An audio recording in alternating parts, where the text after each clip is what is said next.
వీటన్నిటితో పాటు పాపం ఈ మధ్య బాలినేని శ్రీనివాసరెడ్డి గారు మాట్లాడాడని చెప్పి ఆయనతో ఒక పెద్ద అంశం వేశారు. పాపం బాలినేని శ్రీనివాసరెడ్డి గారు మా అందరికీ మిత్రుడే, మాతో పాటు కలిసి పనిచేసినటువంటి జగన్మోహన్ రెడ్డి గారి వల్ల ఎమ్మెల్యే అయ్యాడు, జగన్మోహన్ రెడ్డి గారి వల్ల మంత్రి అయ్యాడు. సమర్థవంతమైనటువంటి విద్యుత్ శాఖని ఆయనకి జగన్మోహన్ రెడ్డి గారు ఈయన సమర్థవంతుడు అని చెప్పి అప్పచెప్పాడు. అసలు నేను మంత్రిగా పనిచేశా, వాసన మంత్రిగా పనిచేశాడు, వాసనతో మాకు అనుబంధ సంబంధాలు ఉన్నాయి, నెల్లూరు జిల్లాకి ఇన్ఛార్జి మంత్రిగా పనిచేశాడు. ఇంత అసత్యాలు మాట్లాడతాడని నేను ఏ రోజు అనుకోలేదు.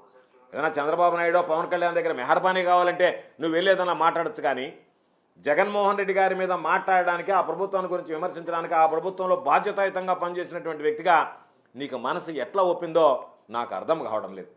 ఎందుకు మాట్లాడుతున్నానంటే ఈ విషయం క్యాబినెట్ గురించి మనకు తెలియదా, క్యాబినెట్ నిర్ణయాల గురించి మనకు తెలియదా?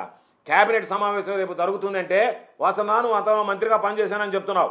ఎంత హడావిడిగా ఉంటారు అధికారులు, ఎన్ని రకాలైనటువంటి అజెండాలు ఉంటాయి, ఎన్ని రకాలైనటువంటి ప్రయోజనాలు, రాష్ట్ర ప్రయోజనాలు ఉంటాయి, ఎన్ని రకాలైనటువంటి చట్టాలను తీసుకొస్తారు, ఎన్ని రకాలైనటువంటి విధానపరమైనటువంటి నిర్ణయాలు తీసుకుంటారు. ఆ నిర్ణయాలు తీసుకునేటువంటి సమయంలో రాత్రి బగుళ్ళు పనిచేసినా సరే అజెండా దగ్గరికి వచ్చేటప్పటికి కొన్ని మిస్ అవుతాయి, కొన్ని రాకుండా పోతాయి. జగన్మోహన్ రెడ్డి గారి దగ్గర బహుశా నువ్వు ఉన్నప్పుడే నేను మంత్రిగా లేను, నేను లేనప్పుడు నువ్వు మంత్రిగా ఉన్నావు కాబట్టి ఎన్ని సందర్భాలలో మేము అయ్యా ఇది మాకు అవసరం అని అంటే పాపం జగన్మోహన్ రెడ్డి గారు అవసరాన్ని దృష్టిలో ఉంచుకొని టేబుల్ అజెండా కింద అందరిని అడిగి ఏమయ్యా ఇదిగో ఈ మంత్రి అడుగుతున్నాడు, ఆయన నియోజకవర్గానికి, ఆయన జిల్లాకు సంబంధించినటువంటి లేకపోతే ఆయన శాఖకు సంబంధించినటువంటి సమస్య, దీన్ని పరిష్కరించడానికి మనం టేబుల్ అజెండా కింద తీసుకొని మాట్లాడడానికి మీకు ఏదైనా అభ్యంతరం ఉందంటే అభ్యంతరం లేదు అని చెప్పి లేదా ఏదైనా అభ్యంతరం ఉంటే దాన్ని డిఫర్ చేసి మళ్ళీ వచ్చే మీటింగ్లో మాట్లాడదామని చెప్పి ఎన్ని సందర్భాలలో మనం నిర్ణయాలు తీసుకోలేదు. అటువంటిది ఈరోజు ఏదో అర్ధరాత్రి నాకు ఫైల్ వచ్చింది, నీకు అర్ధరాత్రి ఫైల్ వచ్చేది ఏంది? నువ్వు ఉన్నప్పుడు ఈ ఫైలింగ్ సిస్టమ్ ఉంది, నీకు ఎవడో ఒకటి తీసుకొచ్చి నీ దగ్గర సంతకం పెట్టమండి, నీకు ఆటోమేటిక్గా నీ సిస్టంలో వస్తుంది ఫైల్, నువ్వు చూసుకుంటావు. ఆ సిస్టంలో వచ్చేటువంటి ఫైల్కి అర్ధరాత్రి ఫైల్ వచ్చింది, అపరాత్రి ఫైల్ వచ్చింది, నా మీద ఒత్తిడి వచ్చిందంటే నువ్వు ఎవరి మొహమాటం కోసం, ఎవరి మెహర్బానీ కోసం, ఎవరి దగ్గర నువ్వేదో నీ స్థాయి పెంచుకోవాలనేటువంటి ఆలోచన కోసం విమర్శలు చేసావో అర్థం కానిటువంటి పరిస్థితి.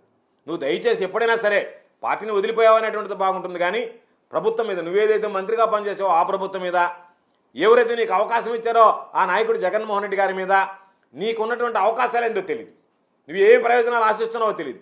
ఆ ప్రయోజనాలు ఆశించి నువ్వు పనిచేయడంలో తప్పలేదు, కానీ ఆ ప్రయోజనాలు ఆశించి ఆ ప్రభుత్వం మీద జగన్మోహన్ రెడ్డి గారు లాంటి నాయకుడి మీద బురద చల్లడం అనేటువంటిది నీకు తగదు అనేటువంటిది ఈ సందర్భంగా తెలియజేస్తున్నాను. ఎందుకు చెప్తున్నానంటే ఈరోజు ఈ జిల్లాకు సంబంధించే తెలుగు ప్రాచీన విశిష్ట అధ్యయన కేంద్రం ఈరోజు సర్వేపల్లిలో ఉంది.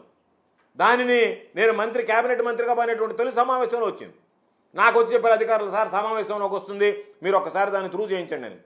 వీళ్ళు కూర్చుంటే ₹1 కోటి కట్టమని చెప్పారు, 1,05,00,000 అనుకుంటా, 5 ఎకరాలకు సంబంధించి.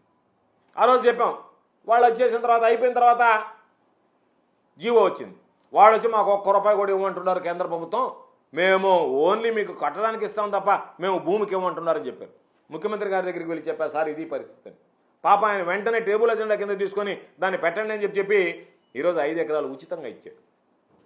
ఎన్ని నిర్ణయాలు మంత్రులు ఆ ప్రాంత ప్రయోజనాల కోసం అడిగితే వెంటనే స్పందించి దానికి అనుగుణంగా పనిచేసినటువంటి సందర్భాలు లేవు. కాబట్టి ఇవన్నీ పక్కన పెట్టి ఏదో ఒక విధంగా బురద దల్లాలనేటువంటి ఒక దుర్మార్గమైనటువంటి ఆలోచన తప్ప జగన్మోహన్ రెడ్డి గారు మనం ఏదన్నా అడిగితే కాదని కానీ లేదని కానీ మాట్లాడినటువంటి సందర్భం కానీ, లేదా రాష్ట్ర ప్రజల ప్రయోజనాలను పణంగా పెట్టేటువంటి విధంగా కానీ మరొకటి కానీ పాల్పడినటువంటి పరిస్థితి లేదు.